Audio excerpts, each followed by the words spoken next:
4 rumah yang terletak di Dusun Klandis, Desa Pakisan, Kecamatan Kubu Tambahan, rata dengan tanah. Hal tersebut terjadi setelah gempa 7,0 skala Richter mengguncang Lombok Utara.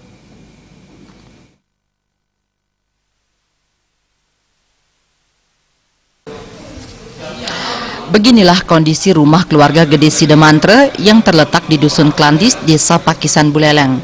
Pantauan tim liputan tampak sanak keluarga dan tetangga masih memilah-milah barang yang bisa diselamatkan pasca gempa.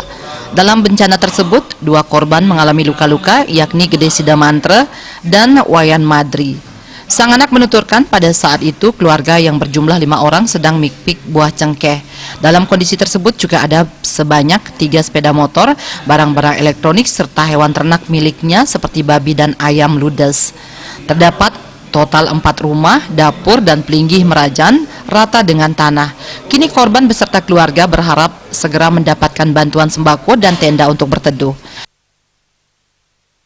Kurang lebihnya itu udah jam berapa ya, pokoknya gempa yang pertama itu Pak. Pertama. Ini apa aja rusak, Bli? Rusaknya rumah. Rumah berapa? Rumah 4. 4 ya. Kandang itu, kandang sapi, kandang babi sama kandang ayam. Terus ini lah pelinggih-pelinggih saya ini ambruk. Korbannya ada nggak, Bli? Korban jiwa nggak ada, korban luka-luka 2 Pak. Siapa aja tuh? Gede Sidemantre sama Wayan Madri. Nah, neneknya pas ditemukan itu di gimana kondisinya, Bli? Itu udah ketimbun sama material gini, tembok-tembok beton-beton itu udah nggak kelihatan. Sementara itu, Kepala BPBD Buleleng Ida Bagus Wadnyana mengungkapkan yang paling terdampak bencana gempa adalah wilayah Buleleng Selatan dan Timur. Pihaknya hingga kini masih melakukan pengecekan rumah-rumah yang terkena dampak bencana ini. Pantau memang banyak yang mengungsi. Daerah timur selatannya yang paling terdampak.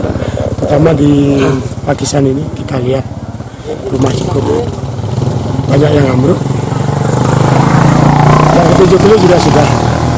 Dari Kabin 1, Pak Meles sudah kita tugaskan juga ke 70.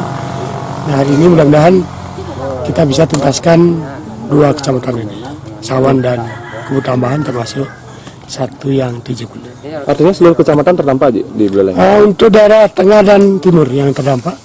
Atas bencana tersebut, kerugian ditaksir mencapai ratusan juta rupiah. Komang Yuda, Bali TV.